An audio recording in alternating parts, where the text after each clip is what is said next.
അതെ, നല്ല രീതിയിൽ ഇംഗ്ലീഷ് സംസാരിക്കാനാണ് നിങ്ങൾ ഉദ്ദേശിച്ചെങ്കിൽ join with us. Speaker academy, Thiruvilwamala road, Payyanur. കഠിനം വേണ്ട, നിരന്തരമായിട്ടുള്ള പരിശ്രമം മാത്രം മതി. Yes, now you can speak English very well. It is my guarantee. We offer confidence building, interview skills training, leadership development, and much more to help you speak English fluently and confidently. Our contact number 9497585692. Welcome to all. Bye. Ottapalam മേഖലയിൽ പാചകവാതകക്ഷാമം രൂക്ഷം. 100-ലധികം ഹോട്ടലുകൾ നാളെ മുതൽ അടച്ചിടും. അമിതവില ഈടാക്കുന്ന സ്വകാര്യ ഏജൻസികൾക്കെതിരെ നടപടി വേണമെന്ന് ഹോട്ടൽ ആൻഡ് റെസ്റ്റോറന്റ് അസോസിയേഷൻ ആവശ്യപ്പെട്ടു. ഒറ്റപ്പാലം മേഖലയിൽ പാചകവാതക സിലിണ്ടർ ക്ഷാമം രൂക്ഷമായതോടെ 100-ലധികം ഹോട്ടലുകൾ അടച്ചുപൂട്ടൽ ഭീഷണിയിൽ. നാളെ മുതൽ പ്രവർത്തനം നിർത്തേണ്ടി വരുമെന്ന് ഹോട്ടൽ ആൻഡ് റെസ്റ്റോറന്റ് അസോസിയേഷൻ ഭാരവാഹികൾ വാർത്താസമ്മേളനത്തിൽ അറിയിച്ചു. ഷൊർണൂർ മുതൽ ഒറ്റപ്പാലം വരെയുള്ള മേഖലയിലെയും അമ്പലപ്പാറ, വാണിയംകുളം, കോതകുരിശി എന്നിവിടങ്ങളിലെയും ലൈസൻസ് ഉള്ള 100-ലധികം ഹോട്ടലുകളെയാണ് പ്രതിസന്ധി നേരിട്ട് ബാധിക്കുന്നത്.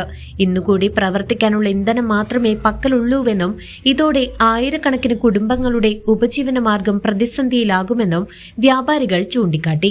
ക്ഷാമം മുതലെടുത്ത് സ്വകാര്യ ഏജൻസികൾ സിലിണ്ടറുകൾക്ക് ഇരട്ടി വില ഈടാക്കി അമിത ലാഭം കൊയ്യുകയാണെന്നും ഭാരവാഹികൾ ആരോപിച്ചു. ഇന്ന് ഞങ്ങൾക്ക് ഗ്യാസ് നിത്യോപയോഗം എന്ന് പറഞ്ഞു കഴിഞ്ഞാൽ ഇന്നത്തോടെ നിലക്കും. അതായത് ഞങ്ങൾക്ക് സ്റ്റോക്കില്ല.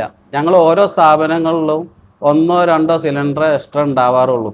ഈ സിലിണ്ടറും വെച്ചും കൊണ്ടാണ് ഇത്രയും ദിവസം ഞങ്ങൾ അടുപ്പ് കത്തിച്ചിട്ടും മണ്ണെണ്ണ സ്റ്റവ് വാങ്ങി കത്തിക്കേണ്ട സാഹചര്യം കൂടി, ഡീസൽ വാങ്ങി കത്തിച്ചിട്ട് ചെയ്യുന്ന സാഹചര്യം കൂടി ഉണ്ടായിട്ടുണ്ട് ഓരോ സ്ഥാപനങ്ങളിൽ. ഇന്ന് ഞങ്ങൾക്ക് ഗ്യാസ് കിട്ടിയിട്ടില്ലെങ്കിൽ ഞങ്ങളെ സ്ഥാപനം നാളെ അടച്ചിടും. അതിനൊരു എന്താ വെച്ച് കഴിഞ്ഞാൽ വേറൊരു മാനദണ്ഡമൊന്നും അതിലില്ല. ഞങ്ങൾക്ക് മുന്നോട്ട് പോകാൻ പറ്റാത്ത ഒരു സാഹചര്യമാണ് ഇപ്പോൾ നിലവിലുള്ളത്. ഏതാണ്ട് എത്ര സ്ഥാപനങ്ങളെയാണ് ഇത് ബാധിക്കുന്നത് ഒറ്റപ്പാലം? ഞങ്ങൾ ഒറ്റപ്പാലം യൂണിറ്റിൻ്റെ കീഴിൽ 105 സ്ഥാപനങ്ങളുണ്ട്. ഈ എല്ലാ സ്ഥാപനങ്ങളിലും ഇതന്നെയാണ് അവസ്ഥ. ഓരോ ദിവസവും രാവിലെ നമ്മൾ സ്ഥാപനത്തിലേക്ക് വരുമ്പോൾ ചുരുങ്ങിയതൊരു 10-15 ഫോൺ കോൾ വന്നിട്ടുണ്ടാവും. ഇസ്മായിൽക്ക് ഇന്ന് എവിടുന്നെങ്കിലും ഗ്യാസ് കിട്ടുമോ? ഇന്നത്തെ അവസ്ഥ എന്താണ്? ആകെ പ്രതിസന്ധിയിലാണ്. കിലോയ്ക്ക് 92-93 രൂപ നിരക്കിൽ ലഭിക്കേണ്ട വാതകത്തിന് അമിതവില ഈടാക്കുന്നവർക്കെതിരെ കർശന നടപടി വേണം. പ്രശ്നത്തിൽ സർക്കാർ അടിയന്തരമായി ഇടപെടണമെന്നും ഹോട്ടൽ ആൻഡ് റെസ്റ്റോറന്റ് അസോസിയേഷൻ ഭാരവാഹികളായ M Sadasivan, P Ismail, T R Josh, Shabeer Ali എന്നിവർ ആവശ്യപ്പെട്ടു. News desk CCV.